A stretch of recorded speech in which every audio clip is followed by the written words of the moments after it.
नमस्कार. सप्तरंग चॅनल मध्ये तुम्हा सर्वांचे स्वागत. आज आपण पालखी सोहळ्याविषयी थोडस बोलणार आहोत. खूप असा नयनरम्य हा पालखी सोहळा आहे. पाहण्यासारखा, अनुभवण्यासारखा, खूप काही शिकण्यासारखा. इथे कोण कोणाचे नातेसंबंध नाही, पण अगदी जीवाभावाची माणसं, तो सोहळा, ते नामस्मरण, ते भजन, ते कीर्तन, तो काकडा, सगळं असं अनुभव घेण्यासारखं. आमच्या गावाच्या जवळूनच ज्यावेळेस पालखी जाते, नीरा नदीला शाही स्नान असतं ज्ञानेश्वर माऊलींचं, आणि नंतर पालखी सोहळा सातारा जिल्ह्यात प्रवेश करतो. इतका सुंदर तो सोहळा असतो, अगदी पाहण्यासारखा.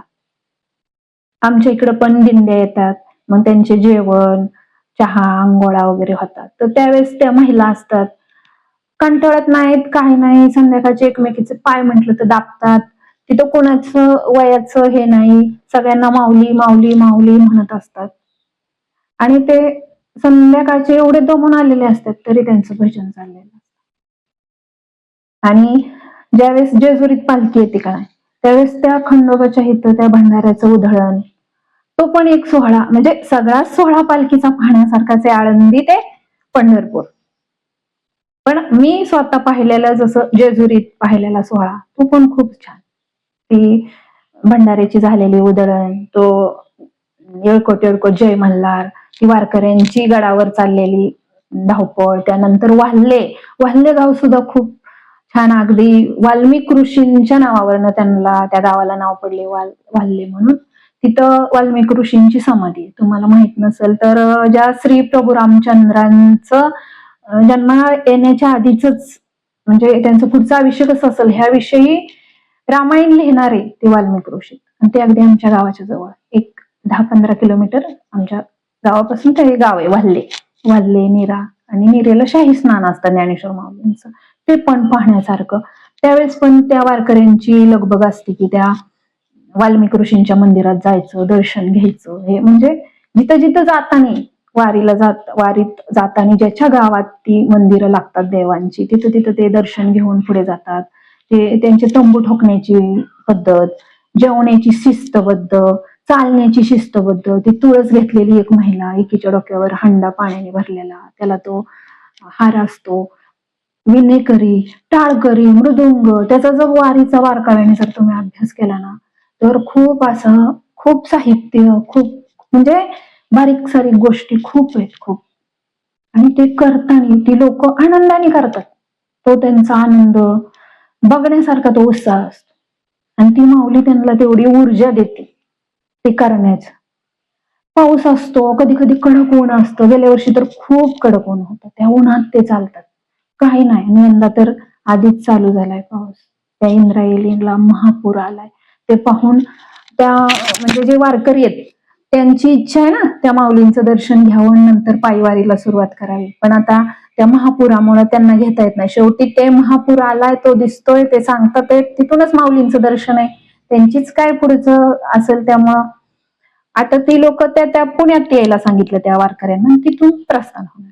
पुण्यातून पालखी ज्यावेळेस दिवे घाटात नाही, तो पण नयनरम्य सोहळा आहे. दिवे घाट, त्या दिवे घाटातनं आधी आळंदीतनं पालखी निघती, मग त्यांच्या आजोळी थांबती, आजोळी थांबल्यानंतर पुण्यात येते, पुण्यातला मुक्काम झाल्यानंतर दिवे घाटातून म्हणजे असे पुढे पुढे पुढे येत असते सासवड, जिथे ज्ञानेश्वर माऊलींचे बंधू सोपान काका त्यांची समाधी स्थान आहे. ते सुद्धा इतकं सुंदर आहे ना, ते बघण्यासारखं. तिथलं ते संगमेश्वर मंदिर, सोपान काकांची समाधी मंदिर, खूप सुंदर बघण्यासारखं सगळं.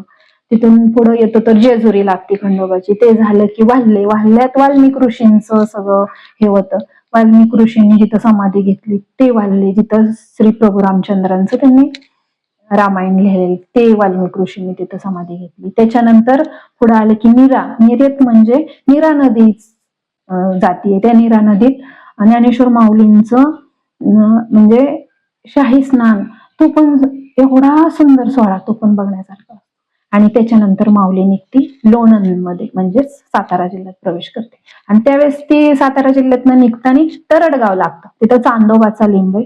त्या चांदोबाच्या लिंबाच्या तिथं पहिलं माऊलींचं रिंगण सोहळा असतो. तो रिंगण सोहळा पाहण्यासाठी अतोनात गर्दी असते, अतोनात.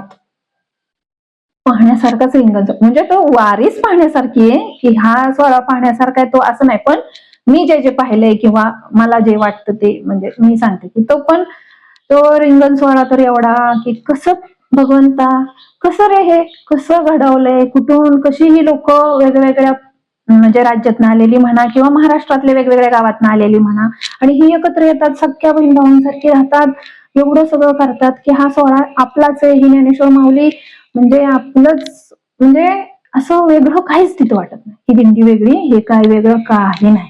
येतात सकाळची पहाटे उठतात, त्यांच्या आंघोळा, त्यांची लगबग, ते सगळं म्हणजे पुढे मी व्हिडिओमध्ये दाखवणारच आहे आमच्या इथं ते दिंडी येते त्यावेळेसचा कार्यक्रम. पण त्या चांदोबाच्या लिंबाच्या इथं तर बघायला एवढी गर्दी असते, कुठं कुठं लोक बसलेले असतात.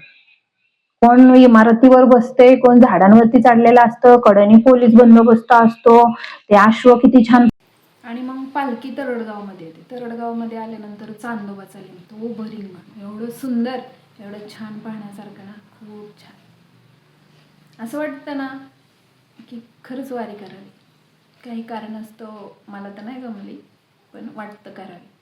इतकी सुंदर वारी, एवढं छान त्या तरडगावमध्ये ते रिंगण, ते घोडे एवढे सुंदर, अश्व एवढे छान पाळतात, ते वारकरी शिस्तबद्ध, लयबद्ध सगळं, ते ढोल एवढे ते मृदंग एवढे छान वाजतात, टाळ एवढे छान वाजतात, आणि किती पाऊस असू दे, चिखल असू दे, सगळ्यात ते वारकरी अगदी मन भरून आनंद घेतात. आणि मग तरडगावमधला मुक्काम उरकून पालखी पुढे जाते. खूप छान, म्हणजे मी स्वतः पाहिलेले सासवड, दिवेघाट, वाल्हे, नीरा नदी स्नान, तरडगाव खूप छान पाणी. आमच्या गावापासून खूपच जवळ असल्यामुळे तो जाण्याचा योग आला, पण छान पाण्यासारखं सगळं. म्हणजे असं वाटतं की त्या वारीत गेलं ना काहीच घरचं आठवत नाही. म्हणजे 4 दिवस 2 दिवस जरी आपल्या म्हणजे जसं आपल्याला जमल तसं जाणं खूप छान, खूप छान वाटतं. सगळ्यांनी हा आनंद घ्यावा. त्या ज्ञानेश्वर माऊलींचं एवढं सुंदर, तुकोबा महाराजांची ज्यावेळेस पालखी जाते त्यावेळेस ती बारामती जिल्ह्यातून जाते, म्हणजे वरवंड वगैरे त्या भागावरून येते, पाटस वगैरे. आणि सोपण काकांची पंधारे, निंबूत, माळेगाव, बारामतीत त्यांची भेट होऊन त्यांची पुढं त्या मार्गाने जाते. खूप सुंदर सोहळा आहे, सगळ्यांनी पाहावा, आनंद घ्यावा, आणि वारी सर्वांना सुखाची समृद्धीची जागावी. आणि व्हिडिओ आवडल्यास व्हिडिओला लाईक करा, शेअर करा, आणि सप्तरंग चॅनलला सबस्क्राईब करा. धन्यवाद.